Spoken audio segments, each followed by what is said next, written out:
Hey, what's up, guys? Welcome back to another edition of 2Scoop News. A 62-year-old man committed suicide because of deep involvement in a lottery scam. Trace back the evidence. Where do you end up?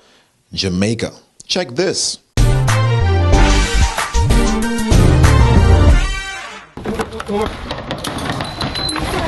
These are Jamaica's special organized crime police. Acting on a tip and finding a suspect in a back room.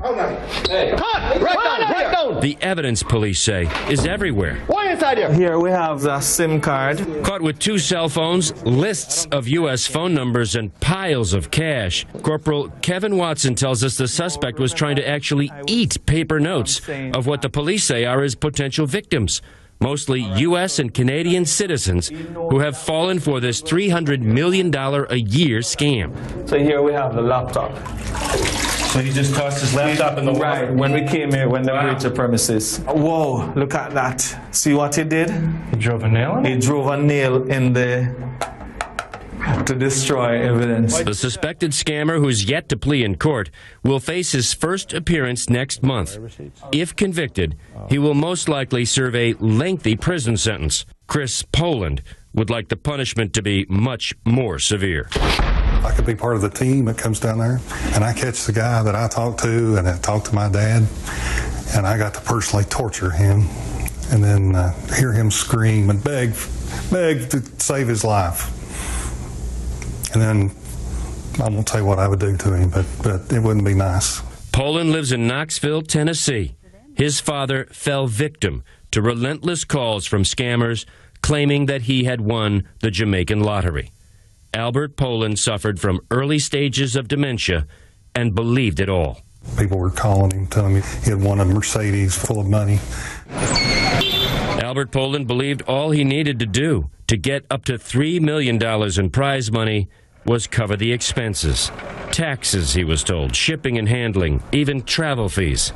His wife says he may have sent thousands of dollars and the calls never stopped. Well, the way we've looked back on the checkbook, and he went back, I'd say 3 to 4 years. 3 or 4 years? That he talked to these people. And had he been given money the whole time?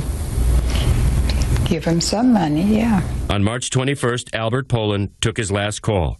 After being asked for yet another $1,500 more to claim his prize, Poland put a gun to his head and killed himself. His family is convinced it was the false promises that drove him to suicide. They were really preying on him. Albert Poland is one of thousands of people, mostly elderly, who answer a phone call and find themselves entangled in a complex, skillful scheme to rip them off. The U.S. ambassador says it's hard to keep track of just how much money has been stolen. We have maybe tens of millions of dollars, which we can definitely prove that it's involved, but we really think that actually it's a bit higher in the hundreds of millions of dollars, and some people will even tell you $1 billion. And in Jamaica, the lottery scam has created much bigger problems. It has morphed into an organized crime wave, bigger than drugs. A third of the murders on this island are attributed to the lottery scam. For us, it's a monster that is doing more damage to Jamaica than good. Above hillside slums near Montego Bay, Corporal Watson takes us on a tour of lavish homes that stick out from the others, like this one that he says was built with lottery scam money. People who operate rings of callers like the man under arrest, who spend day after day trying to reach gullible victims. This one was dialed at 1047, 1046, 1045, and each of these numbers are different. 1044, 1042, so it shows a pattern. The victims, are sometimes reminded that you filled out a sweepstake form. We're calling you might have won. Right, and we are calling you to tell you that you have won. The Poland family has no idea where the scammers got Albert's phone number.